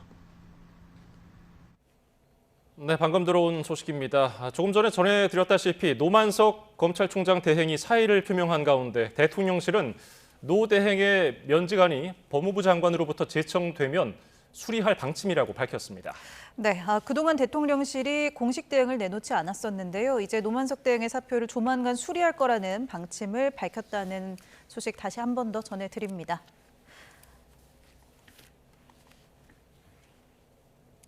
네, 다음 소식입니다. 내년도 예산안 심사를 위해 국회에 온 정성호 법무장관은 항소를 반대한 적도 대통령실과 논의한 적도 없다고 강조했습니다. 외압설과 개입설을 모두 일축한 건데 논란이 정리될지는 불투명합니다. 윤웅성 기자가 보도합니다. 정성호 법무부 장관이 출석한 국회 예결위는 대장동 항소 포기 관련 질문이 쏟아지면서 마치 청문회장을 방불케 했습니다. 정 장관은 이미 일당에게 중형이 선고됐는데 신중할 필요가 있지 않겠느냐는 일상적인 이야기였을 뿐 항소를 반대하지 않았다고 강조했습니다. 대통령실과 사전 교감 의혹에도 선을 그었습니다. 대통령실과 의논해갖고 한 바는 전혀 없는 것으로 알고 있고요. 저 역시 마찬가지입니다. 정 장관은 이번 사태와 관련해 검찰 내부에서 공개 반발이 나오는 것에 불쾌감도 숨기지 않았습니다. 이재명 정부에서 임명된 검사장급 이상 대부분이 검찰총장 직무대행에게 사퇴를 촉구하거나 잘못됨을 질타하고 있습니다. 매우 바람직하지 않다고 보고 있습니다. 윤석열 대통령께서 그야말로 관행에 완전히 어긋나게 구속 취소됐는데도 한마디도 안 했던 사람들입니다. 정 장관은 정치적 책임을 피하지 않겠다면서도 지난 정권의 정치 보복 수사 하나로 장관이 사퇴하는 건 바람직하지 않다며 그만둘 뜻이 없음을 분명히 했습니다. 민주당은 지원 사격에 나섰습니다. 검찰의 항소 포기 사례가 장관님 전에도 있었죠. 국민의힘의 당대표인 장동혁 의원에 관련해서도 공직선거법에서 1심에서 100% 무죄 판결이 났습니다. 그러나 항소하지 않았습니다. 정 장관은 검찰이 7,400억 원으로 산정한 대장동 사건 범죄 수익에 대해선 민사소송으로 환수될 수 있도록 최선을 다하겠다고 설명했습니다. 정성호 장관은 적극적으로 해명했지만 인사권자가 신중검토 뜻을 밝힌 자체가 압박일 수 있다는 주장에 공감대도 적지 않아 외압 논란에 불을 끌 수 있을지는 미지수입니다. YTN 윤웅성입니다. 이진수 법무부 차관이 검찰의 대장동 사건 항소 포기 결정 전 노만석 검찰총장 직무대행에 한 차례 전화해서 항소 여부를 신중히 판단하라는 정성호 장관의 의견을 전달했다고 말했습니다. 이 차관은 오늘 비공개로 진행된 국회 법제사법위원회 예결 소위에서 국민의힘 주진우 의원 질의에 항소를 신중히 판단하라는 정 장관 의견을 전달한 뒤에 결과를 대검으로부터 회신받았다며 이같이 밝혔습니다. 그러면서 노 대행에게 수사 지휘권 행사는 아니라는 점을 분명히 했다며 해당 통화는 사전 조율 협의 과정이었을 뿐이었다는 점을 강조했습니다. 대장동 사건 항소 포기 사태를 둘러싼 여야 대치가 절정으로 치닫고 있습니다. 민주당은 모든 수단을 동원해 항명검사들의 반란을 분쇄하겠다고 경고했고 국민의힘은 대규모 규탄 대회를 통해 이재명 대통령을 독재자로 규정했습니다. 박정현 기자입니다. 민주당은 검찰의 집단 행동은 명백한 항명이자 국기문란이라며 엄단을 예고했습니다. 겁먹은 개가 요란하게 짖는 법입니다. 국정조사, 청문회, 특검 등 가능한 모든 수단을 동원해 그 과정에서 불법, 위법이 드러난 검사들에 대해 사법 처리하겠습니다. 검사징계법 폐지 논의에도 착수했습니다. 지금은 국회 탄핵 소추를 거쳐야만 가능한 검사 파면을 일반 공무원처럼 간소화하도록 법을 바꾸겠다는 겁니다. 정치검사들의 반란을 분쇄할 것입니다. 항명검사들은 국가공무원법에 따라 해임 또는 파면의 징계를 받도록 하겠습니다. 민주당은 정치검찰의 조작 기소를 파헤쳐 공소를 취소하고 책임을 물어야 한다며 대장동 검찰수사팀의 감찰도 법무부에 요청했습니다. 항소 포기, 외압 실체 특검하라! 국민의힘은 국회에서 수천 명이 참석한 대규모 규탄 대회를 열었습니다. 검찰의 항소 취소로 7천억 대 범죄 수익이 대장동 일당 배로 들어갔다며 법무장관과 검찰총장의 사퇴는 물론 특검과 국정조사도 거듭 요구했습니다. 수사지휘권 발동할 수 있다. 이것이 바로 조폭이나 다름없는 항소 포기 외압입니다, 여러분. 국민의힘은 외압 정점은 대장동 판결문에 400번 넘게 등장한 이재명 대통령이고 항소 취소는 재판 취소를 위한 사전 정지 작업이라고 주장했습니다. 황교안 전 총리가 내란 특검에 체포된 것도 항소 포기를 덮기 위한 것이다. 우리가 황교안이다 외치면서 대통령 탄핵까지 싸우자고 강조했습니다. 법 앞에 예외가 있다면 그것은 독재자입니다. 전쟁입니다. 우리가 황교안입니다. 뭉쳐서 싸웁시다. 항소 포기 사태를 두고 민주당은 검찰, 국민의힘은 대통령이라는 전혀 다른 표적을 겨누는 상황이라 여야 논의는 나날이 원심력만 더하고 있습니다. YTN 박정현입니다. 검찰이 대장동 사건을 항소 포기한 일과 관련해 성남시와 성남도시개발공사가 정성호 법무부 장관, 검찰총장 권한대행인 노만석 대검 차장, 정진우 서울중앙지검장 등에게 법적 책임을 묻겠다고 밝혔습니다. 신상진 성남시장은 오늘 입장문을 통해 항소 포기는 검찰 스스로 공소장에 적시한 7,886억 원의 범죄 수익과 손해액은 물론 성남시가 배임으로 피해를 본 4,895억 원의 손해액마저 환수하는 일을 포기한 직무유기라면서 이 같은 입장을 냈습니다. 정부가 내란 가담 공무원을 조사하고 인사조치까지 예고하면서 정치권도 술렁이고 있습니다. 민주당은 헌법을 배신한 공직자에게 책임을 묻는 건 당연하다며 엄호했지만 국민의힘은 적폐청산 시즌2이자 내란몰이 광풍이라며 강하게 반발했습니다. 보도에 황보혜경 기자입니다. 정부가 내란 가담 공무원을 가리겠다며 이른바 헌법 존중 정부혁신 TF 구성을 공식화한 이튿날 국민의힘은 상임위원회 곳곳에서 작심 비판을 쏟아냈습니다. 돈 없는 정치 보복이자 이재명식 숙청이라며 정권의 위기를 덮으려는 자충수로 규정했습니다. 이 핸드폰을 10개월을 뒤지면요. 저는 장관님도 내란 동조로 감옥 보낼 수 있다고 생각합니다. 어떤 말로 포장하더라도 이거는 정치 보복 TF고 이재명판 블랙리스트라고. 송원석 원내대표는 적폐청산 시즌2라며 이름도 헌법 파괴 내란몰이 TF로 바꿔 불러야 마땅하다고 비판했습니다. 민주당은 국민과 헌법을 배신한 공직자에게 책임을 묻는 건 당연한 일이라고 받아쳤습니다. 공무원에게 완장을 차게 하고 동료를 내란으로 몰아넣은 건 윤석열 전 대통령과 국민의힘 아니냐며 생트집 잡지 말라고 일축했습니다. 국민을 배신한 공직자에게는 단 한치의 용서도 없습니다. 헌법 파괴자가 공직을 맡고 혈세로 월급을 받는 일은 없어야 합니다. 여당은 또 윤 전 대통령의 비상계엄 발동을 즐거워했다는 공무원 사례를 거론하며 이런 인사들이 승진하거나 좋은 보직을 유지해선 안 된다고 강조했습니다. 상당한 소명이 이루어진 경우라고 한다면 인사상 불이익이라도 줘야 하는 것 아니겠습니까? 내일 국회 본회의에는 계엄 해제 표결 방해 의혹을 받는 국민의힘 추경호 전 원내대표의 체포동의안이 보고됩니다. 민주당은 위헌정당 해산 사유가 마일리지 쌓이듯 차곡차곡 정립되고 있다고 사안을 환기했고 국민의힘은 얼토당토하는 구속영장 청구로 제1야당을 말살시키려 한다고 반발했습니다. 3대 특검이 마무리되기도 전에 정부가 공직사회를 정조준하는 모습인데 내란 청산과 내란 몰이, 여야의 시각차는 극명합니다. YTN 황보혜경입니다. 대통령실이 공직사회에 활력을 불어넣겠다며 공무원을 옥죄는 정책 감사를 내년부터 폐지하고 포상제도를 신설하겠다고 밝혔습니다. 12.3 비상계엄 가담 공무원을 색출해 인사조치를 하겠다고 발표한 지 하루 만인데 채찍에 이어 당근책을 제시한 거라는 해석도 나왔습니다. 정인용 기자입니다. 대통령실은 지난 7월 공무원들이 적극적으로 일할 수 있도록 조직 문화를 바꾸겠다며 5가지 과제 해결을 약속했습니다. 과도한 정책감사 폐단 개선과 당직제도 전면 개편, 공무원 포상 확대 등이 포함됐습니다. 100일 이내에 개선하겠다는 일정도 제시했는데 석 달여 만에 대통령실이 추진 결과를 발표했습니다. 우선 감사원이 지난 8월 정책감사 폐지를 천명했고 내년 상반기엔 아예 감사원법을 개정해 이를 법제화하기로 했다고 강조했습니다. 공직사에 만연한 감사 공포를 제거하고 공무원들이 국민을 위해 소신껏 일할 수 있도록 지원하겠습니다.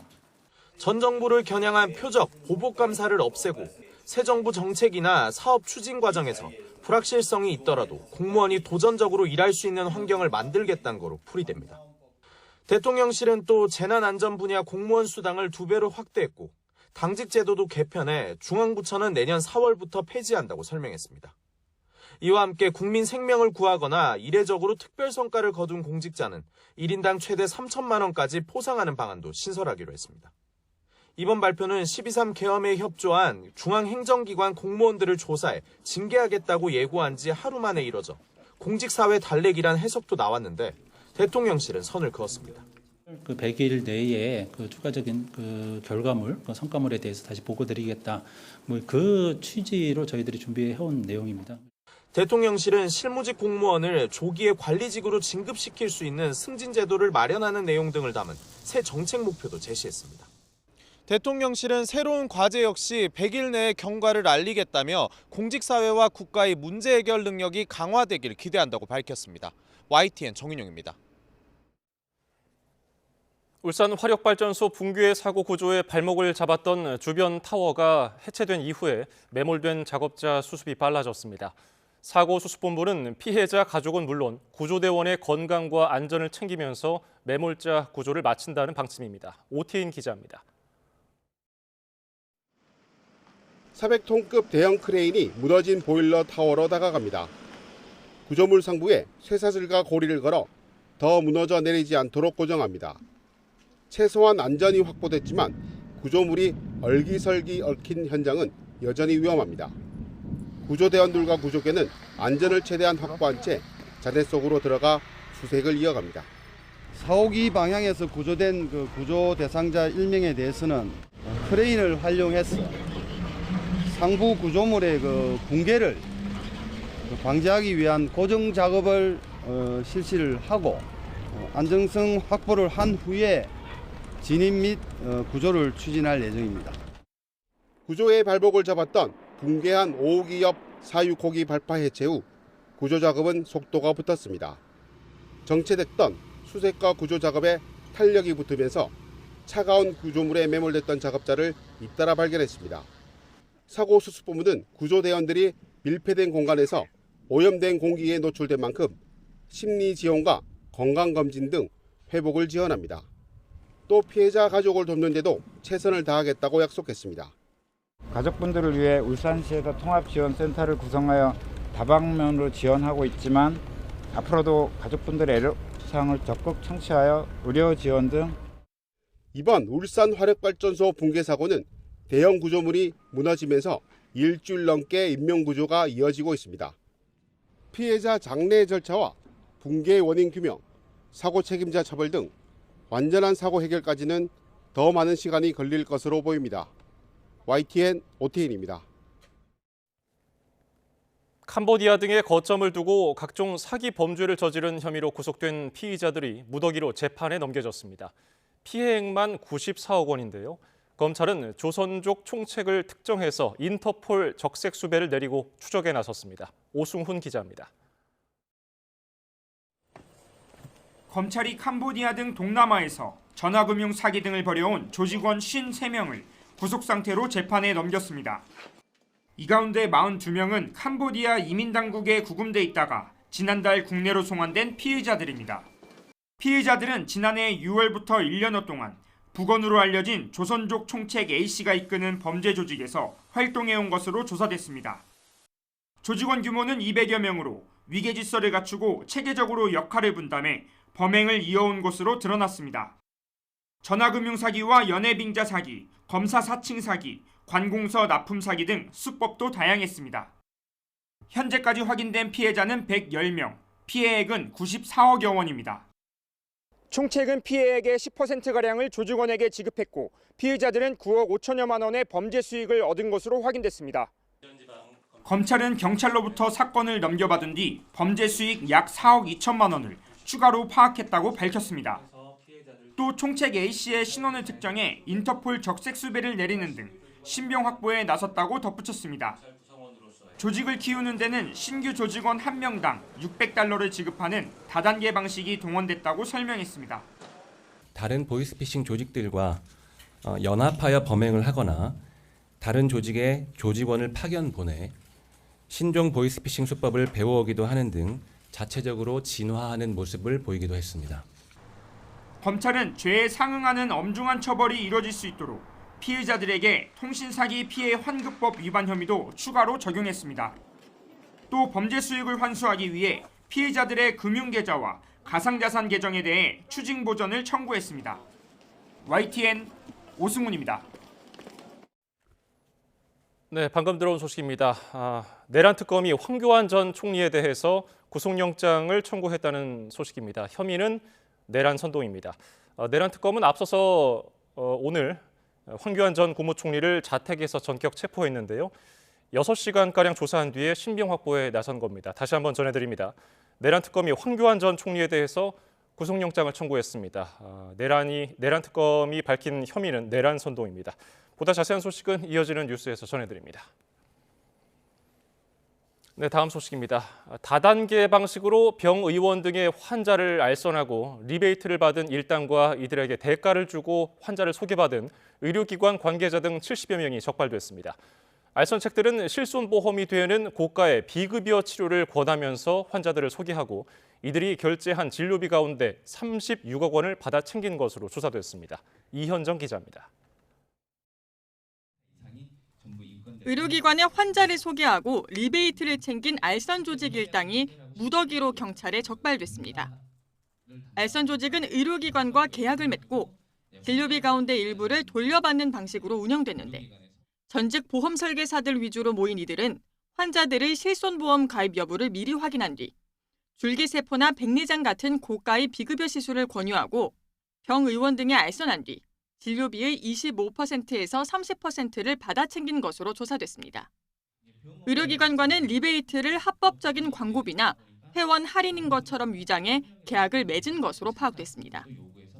경찰은 이런 방식으로 대표 등 46명이 지난 2021년부터 올해 6월까지 3,580여 차례에 걸쳐 환자를 소개하고 진료비 137억 원 가운데 36억 원을 받은 것으로 조사됐다고 밝혔습니다.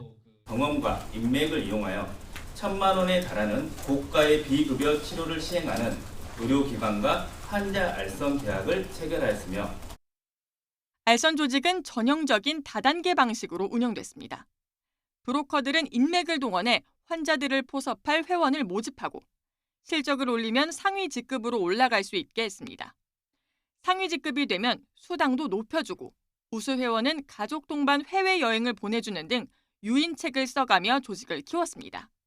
이렇게 불린 회원 수가 3,000명에 달했는데 일회성에 그치거나 알선에 실패한 경우는 수사 대상에 포함되지 않았다고 경찰은 설명했습니다. 이 조직과 환자 알선 계약을 맺은 의료기관은 일반 의원과 안과, 산부인과, 한방병원 등 20곳으로 이곳의 의사 18명과 직원 13명도 가담한 혐의를 받고 있습니다. 경찰은 알선 조직원과 의료기관 관계자 70여 명을 의료법 위반 등의 혐의로 검찰에 송치했습니다. YTN 이현정입니다. 제주와 경북 포항에서 마약 의심 물질이 잇따라 발견됐습니다. 해경은 해류를 타고 떠밀려 온 것으로 보고 대대적인 수색과 수사에 나섰습니다. 이윤재 기자입니다. 드론이 방파제 끝을 시작으로 해안가를 훑으며 지나갑니다. 마약 탐지견은 해안선을 따라 걸으며 마약 의심 물질을 찾습니다. 해경이 군, 세관과 함께 해안가 마약 수색에 나섰습니다.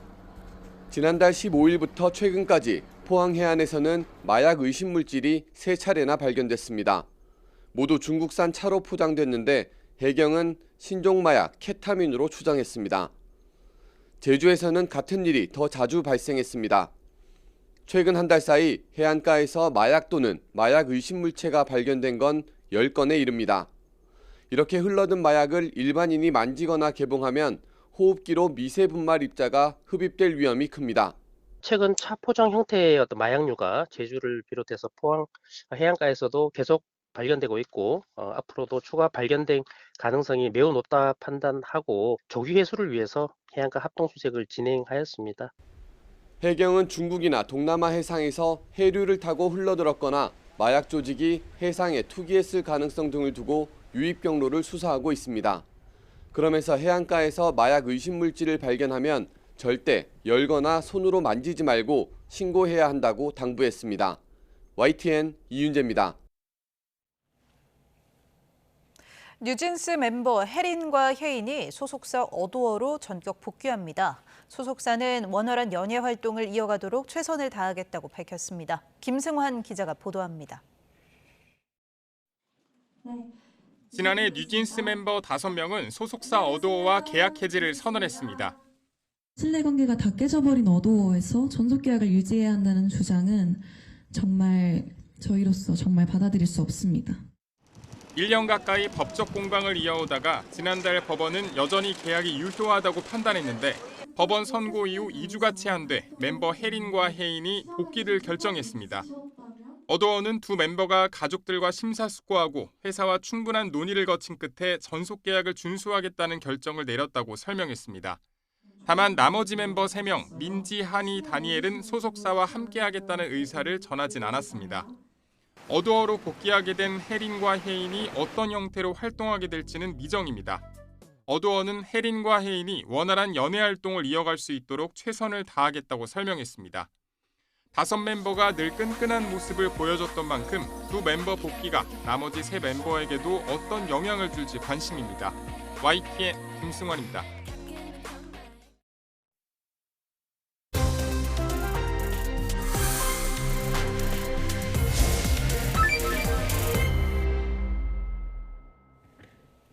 부동산 대출 규제 강화 이후 대출을 통한 B2로 투자 심리가 몰리고 있습니다. 네, 관련해서 이인철 참좋은 경제연구소장과 함께 살펴보도록 하겠습니다. 소장님 어서 오십시오. 어서 오십시오. 10.15 부동산 대책이 나온 지 곧 있으면 한 달이 되는데요. 지금 임대차 시장 분위기는 어떻습니까? 그렇습니다. 지금 4주 정도 지났는데요.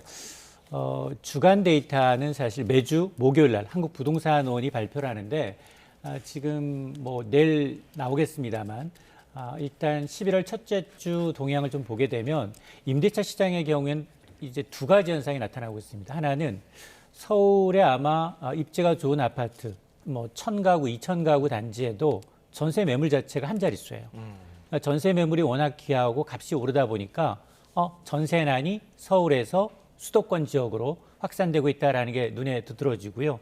또 하나가 전세의 월세화가 가속화되고 있다는 겁니다. 특히 지금 서울 아파트의 경우, 특히 이제 임대차 시장의 이제 거래를 좀 봤더니 지금 월세 비중이 한 62.6%예요. 1년 전에 비해서 5.2%포인트나 높아졌는데 이 얘기는 뭐냐?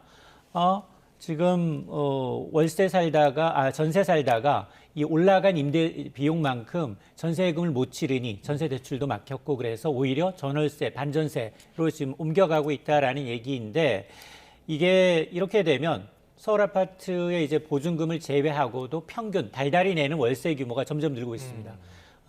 연초 대비해서 한 7% 넘게 올라서 월 한 144만 원 가까이 육박하고 있는 상황이다 보니 지금 뭐 전세 매물 줄고 그리고 이제 입주 물량 감소하고 세입자들의 경우에는 오히려 주거 불안이 이제 구조적으로 좀 심화되고 있는 게 아니냐. 근데 사실은 10.15 대책 발표하면서부터 예고됐던 풍선 효과 가운데 하나가 바로 전세난이었습니다. 네. 국토부에서는 그런데 오늘 이 전세가 변동폭이 크지 않고 오히려 뭐 서울 전세 매물이 증가하는 추세다 이런 발표를 냈어요.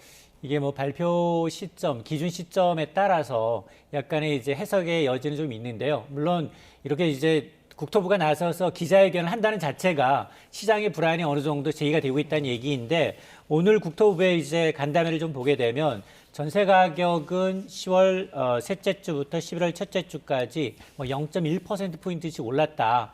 그래서 오름폭은 미미하고 전세 매물 자체도 8월과 비교했을 경우에 오히려 좀 늘었다라는 얘기인데 그러나 지금 뭐 7월 이제 부동산원의 이제 지금 7일 발표한 부동산원의 통계를 보게 되면 11월 첫째 주 전셋값이 일주일 만에 0.15% 올랐는데 이걸 누적으로 보게 되면 39주 연속 올랐습니다.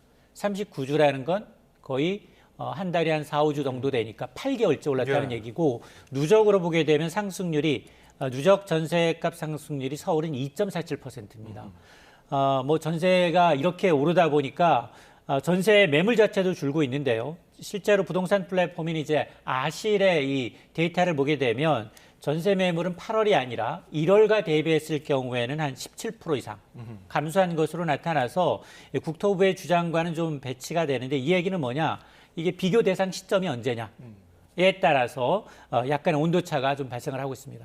지금 주택 갖고 있는 분들 집 사지도 못하고 팔지도 못한다면서 뭐 불만 섞인 목소리도 나오고 있는데 실제로 아파트 매매가 좀 체감할 정도로 많이 줄었습니까? 맞습니다. 지금 10.15 대책 이후에 3주 동안 서울 아파트 매매는 79%, 거의 80%가량 급감하고 있고요.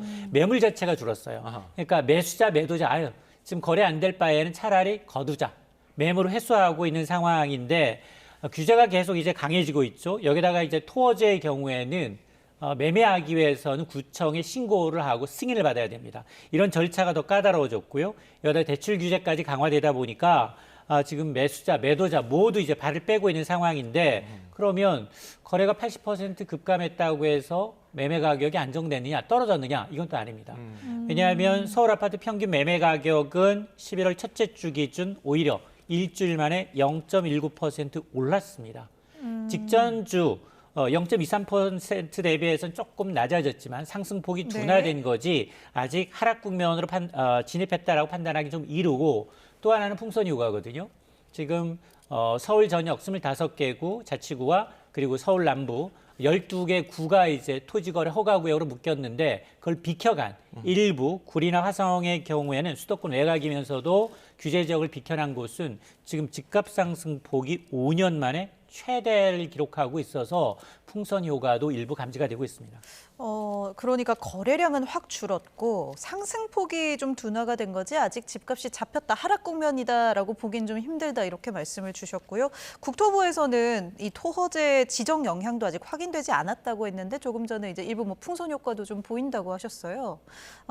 이 규제에 대한 영향력이 확인이 되지 않았다. 그러면은 이거는 좀 어떤 뜻으로 해석을 하면 좋을까요? 사실은 실제로 이제 매물 자체가 줄고 있고 거래가 줄었다라는 건 어느 정도 시장에서 인정을 하고 있지만 그럼에도 불구하고 정작 당사자인 국토부가 토지거래 허가 구역의 어떤 지정에 대한 시장에 미치는 영향에 대해서는 아직 확인되지 않았다라고 평가한 건 뭐 크게 두 가지로 볼 수 있습니다. 왜냐하면 규제가 사실 토호제라는 게 가장 강력한 어떤 이제 규제 수단인데 이게 지금 실질적인 수요를 제대로 타겟을 겨냥했느냐? 그렇지 못했다라는 경우가 하나 있을 수 있고 또 하나는 이미 규제가 예고된 상황에서 미리 실수요자들이 움직인 건 아닌가? 라는 게 얘기가 나올 수밖에 없는데 물론 뭐 시차 착시가 발생할 가능성도 물론 있습니다만 중요한 건 규제가 정말로 실제로 시장에 어떤 영향을 미쳤느냐, 작용을 했느냐고 그리고 이제 이렇게 이 정부 당국자가 이렇게 얘기를 해버리면 어떤 규제의 실효성에 대한 의문을 제기할 수밖에 없거든요. 근데 이미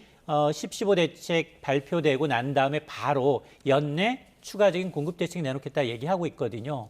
그러니까 추가적인 전세 대책, 우리가 지금 풍선 효과로 얘기했던 전월세 대책, 그리고 이제 공급 대책, 여기다가 지방 미분양에 대한 대책 이런 것들이 지금 빠져 있는 상황이기 때문에 정부가 아마 이제 이 대책을 한꺼번에 아우르는 대책을 좀 내놓을 것으로 좀 보입니다. 예, 토지 거래 허가 구역 시행 뒤에 전국 아파트 입주율이 떨어졌거든요. 이건 어떤 의미입니까? 맞습니다. 지금 한국 이제 주택산업연구원에 따르면 이제 10월 전국의 입주 아파트입니다. 새로 지어졌는데 입주를 하지 않았다? 아니 전국적으로 지금 아파트 공급이 좀 줄어서 오히려 입주를 해야 되는데 입주율이 64%다. 세 채 가운데 한 채는 놀고 있고 이게 한 달 전에 비해서 7.2%포인트나 떨어졌고요.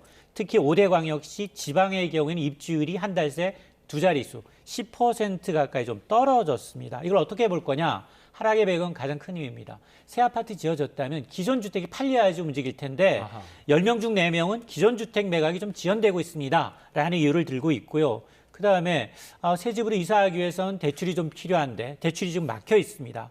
여기다 보니까 이제 세입자 구입하기도 어려워서 지금 거래 위축과 대출 규제가 강화된 것이 복합적으로 영향을 미치고 있는데 그러면 이렇게 입주율이 떨어졌다라는 게 과연 이제 집값 하락의 전조이냐? 아직 단언하기 이른 게 지역별로 완전 온도차가 있는 게 강남 3구나 한강벨트 지역의 경우에는 신규 아파트의 경우에는 여기는 이미 15 대책의 대출 규제에 타격감이 없습니다. 이미 뭐 토호제가 이제 적용돼 있던 지역이었기 때문에 그래서 여기에는 신규 입주 아파트의 경우에는 오히려 계속해서 신고가 행진을 이어가고 있기 때문에 이게 이제 입지별로 좀 온도차가 있다. 지방의 경우는 미분양이 쌓으면서 이제 이 조금 어렵지만 그럼에도 불구하고 서울이나 이제 입지가 좋은 데는 여전히 집값이 좀 꺾이지 않는 모습이 보이고 있습니다. 네, 이번에 이제 토지거래 허가구역으로 지정된 지역 외에 경기, 구리나 화성 같은 아직 이제 비규제 지역인 지역들 중에 수도권 지역들 이제 말씀하신 것처럼 풍선 효과라고 할까요? 되려 집값이 좀 상승하고 있는 양상인데 국토부에서는 이제 규제 확대 검토를 시사했다가 다시 구체적인 검토가 없다. 일단락을 좀 지은 모습입니다. 아마 시장 상황을 좀 더 지켜볼 의미라고 좀 해석을 해볼까요? 맞습니다. 사실 국토부 장관이 이제 추가적인 규제 지역에 대한 언급을 했는데 또 하루 만에 실무 이제 국장이 나서서 구체적인 이제 검토 사항이 없다라는 얘기인데 사실은 이 규제는 조정 대상 지역 1단계, 2단계가 이제 투기 과열지구, 3단계가 이제 투기지구인데 이게 사실은 공식이 있습니다. 집값 상승률, 한 지역의 집값 상승률이 물가 상승률의 1.3배에서 1.5배로 뛰게 되면 그 지역은 언제든 국토부가 이제 규제 지역으로 지정이 가능합니다. 그런데 지금 11월 첫째 주 구리시 아파트값 상승률이 0.52%입니다. 이게 한 주 만에 거의 일주 전에 비해서 3배 이상 상승폭이 커지고 있고요. 화성시의 동탄도 비슷합니다. 그러다 보니 뭐 타이밍의 문제일 뿐 지금 뭐 추가적인 검토하지 않고 있다라고 하더라도 이런 지표가 실물 지표가 이미 규제 지역에 언제든 지정한다 하더라도 문제가 없는 상황이기 때문에 근데 문제는 뭐냐? 이 타이밍이거든요. 너무 늦게 이제 누르게 되면 어쩌면 이제 풍선 효과가 더 커져 버릴 수도 있고 너무 빨리 일찍 누르게 되면 또 시장이 또 고사할 수 있기 때문에 아마 지금은 이제 타이밍을 저울질하는 거 아닌가라는 생각을 하고 있습니다. 지금 분양가가 오르니까 그래도 언젠가는 내 집 마련을 꿈꾸는 분들이 청약통장 계속해서 유지하시는데 지금 이게 의미 없다면서 해지하는 사람들이 늘고 있다고 해요. 맞습니다. 거의 이제 3년 가까이 되고 있어요. 2022년 8월부터 지금 거의 3년 가까이 줄곧 청약통장 굉장히 어렵게 매달 부었던 거예요. 왜냐하면 이제 10년 이상 많이 부었던 분들은 가점이 있기 때문에 쉽게 해지하지 않거든요. 그럼에도 불구하고 내 집 마련의 첫걸음인 이 청약통장이 요즘 무용지물이다. 경쟁률 높은 데는 워낙 높아서 이제 자녀가 없거나 이럴 경우에는 다 가구일 경우에만 이제 해당이 되고 그러다 보니까 이제 3년 동안 무려 200만 개 이상의 청약통장이 해지가 됐는데요. 정부는 그동안 이제 청약통장에 대해서 금리를 좀 올렸어요. 그러면서 여러 가지 소득공제 혜택을 강요하면서 인센티브를 조금 주고는 있지만 그럼에도 불구하고 실효성이 좀 없다. 당장 내가 이제 이거에 가입해서 이제 당첨될 확률도 낮고 수백 번 납입했음에도 불구하고 내 차례가 오지 않으니 차라리 오히려 깨자라는 건데요. 여기에다가 이제 이제 고분양가 분양, 공급 불균형 반영. 정말로 내가 원하는 입지에 대해서는 규제가 너무 높아요. 예를 들어서 최근에 이제 어제 그제 분양했던 반포의 A 아파트의 경우에는 거기는 뭐 현금 대출이 2억 원밖에 안 되는데도 불구하고 30억 원 이상 자산가들이 5만 명 이상. 네. 1순위 경쟁률이 200대 1이 넘었거든요. 그러다 보니 지금 내가 정말 원하는 데는 갈 수가 없고 또 이제 정부가 원하는 이제 신규 청약의 이제 조건을 갖추기 위해서는 주택 가격이 6억 원 이하인 경우에만 굉장히 생애 최초 주택 혜택을 받을 수 있기 때문에 아마 좀 실수요자들이 좀 청약통장을 포기하는 게 아닌가라는 건데요. 저는 이거는 이제 청약통장이라는 게 무주택자들한테는 내 집 마련의 최후의 보루거든요. 그러다 보니까 이 정책에 대한 기대감, 지금 제도 개선도 좀 필요해 보이고 이 어떤 신뢰 회복이 좀 시급해 보입니다.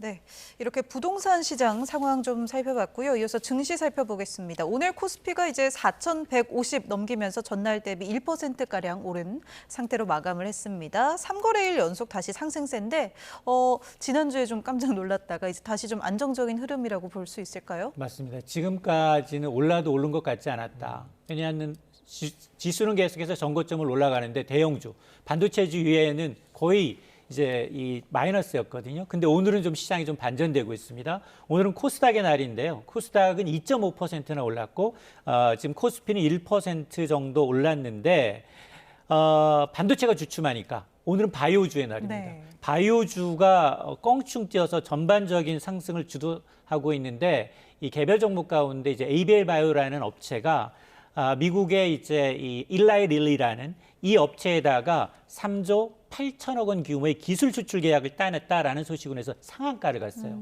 이 무거운 주식이. 그러다 보니까 지금 뭐 반도체 이외에도 증권, 정유, 2차 전지, 게임주 대부분이 개인 투자자가 많이 투자하고 있는 코스닥 종목들이 오늘은 많이 올랐거든요. 그래서 그동안은 지수 많이 올랐지만 하락 종목이 더 많았다라고 했는데 오늘은 상승 종목이 압도적으로 많아서 조금 더 순환매가 좀 이어졌으면 하는 기대감이 있는데 다만 아쉬운 건 환율입니다. 환율이 오늘 장중에 1,470원을 찍었거든요. 예.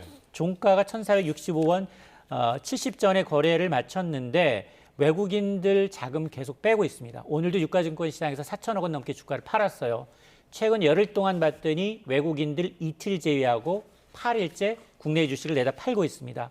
그래서 지금 오늘 상승해서 코스피 4,150선을 회복을 했는데 이게 지금 조정이 마무리됐다라고 안심하기 좀 일러 보입니다.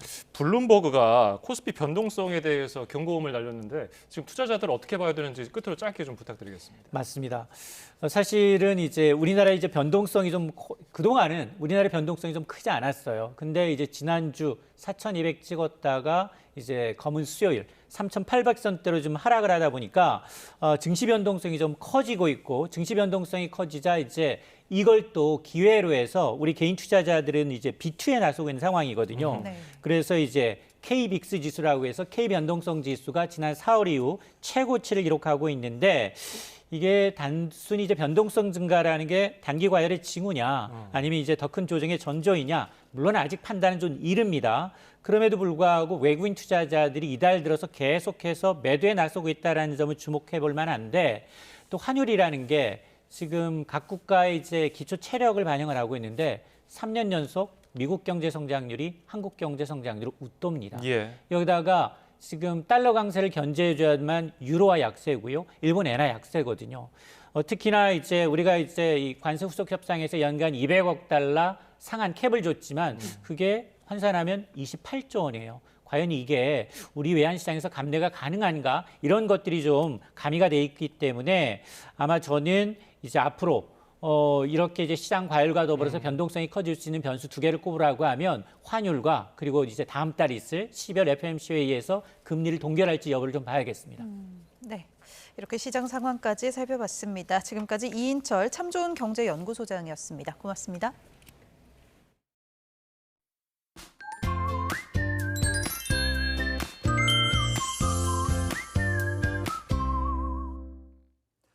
수능이 하루 앞으로 다가왔습니다. 네, 오랜 시간 준비해온 만큼 최고의 컨디션을 유지하는 것이 중요할 텐데요. 이럴 때는 먹는 것 하나하나도 신경을 쓰는 것이 좋잖아요. 네, 그렇죠. 따라서 수능일인 내일 아침과 점심에는 평소 먹던 익숙한 음식을 먹는 것이 좋고요. 여기에 과일과 견과류를 더하면 뇌 활성화와 집중력 유지에 도움이 될 수 있습니다. 그리고 평소 먹던 음식이더라도 자극적인 음식과 소화가 느린 잡곡밥은 피하는 것이 좋습니다. 또 김밥은 체하기 쉽고 어패류는 탈이 나기 쉬운 만큼 되도록 피하는 것이 좋겠습니다. 내일 수험장으로 향하는 길은 제법 쌀쌀하겠습니다. 서울 아침 기온이 7도, 광주는 6도로 출발하겠습니다. 하지만 낮 동안에는 서울 17도, 대구 19도까지 오르는 등 평년 수준을 3, 4도가량 웃돌겠습니다. 수험생들은 큰 일교차에 대비한 옷차림 해주시기 바랍니다. 내일 서울 등 중서부와 전북은 오전부터 오후 사이, 영남은 밤 한때 미세먼지 농도가 짙어질 수 있겠습니다.